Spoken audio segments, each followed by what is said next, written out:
హైదరాబాద్లో ఘోరం, ఇంటర్ విద్యార్థిని గొంతు కోసి చంపిన యువకుడు. హైదరాబాద్ వారసిగూడలో ఇంటర్ విద్యార్థిని దారుణ హత్య. తల్లి కళ్ళెదిటే పవిత్ర గొంతు కోసిన మేనమామ వరసయ్యే యువకుడు. ఒక ఘటనా స్థలంలో కత్తి మొబైల్ వదిలి పారిన నిందితుడు. కేసు నమోదు చేసిన నిందితుడి కోసం గాలిసినటువంటి పోలీసులు నిన్న విషాదం జరిగింది. పోలీసు వ్యవస్థ చూడ ఎంత భయంకరంగా ఉందో.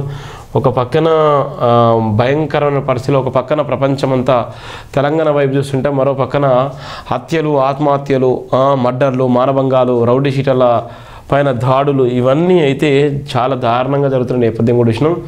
హైదరాబాద్ నగరంలో దారుణ ఘటన చోటిస్తుంది. ఓ యువకుడు ఇంటర్ విద్యార్థిని ఆమె తల్లి కళ్ళెదిటే గొంతు కోసి అతి కీలకంగా హత్య చేశాడు. ముషీరాబాద్ పోలీస్ స్టేషన్ పరిధిలోని వారాసిగూడలో ఈ దారుణం జరిగింది.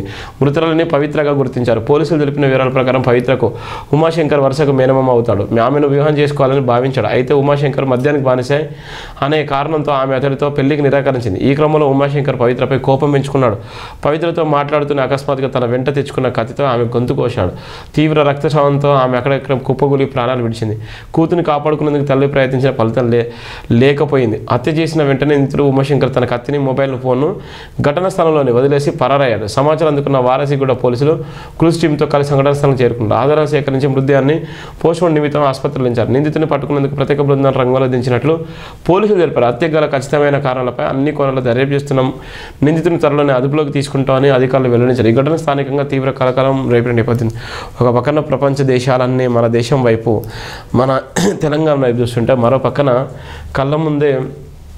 తల్లి కళ్ళ ముందే ఆ అత్యంత దారుణంగా గొంతు కోసి చంపేసినటువంటి దౌర్భాగ్యమైన పరిస్థితి మనం చూస్తున్నాం.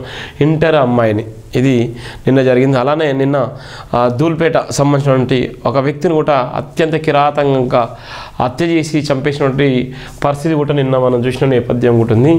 అది ప్రధానంగా ఉన్నటువంటి ప్రధానమైనటువంటి వార్తలు.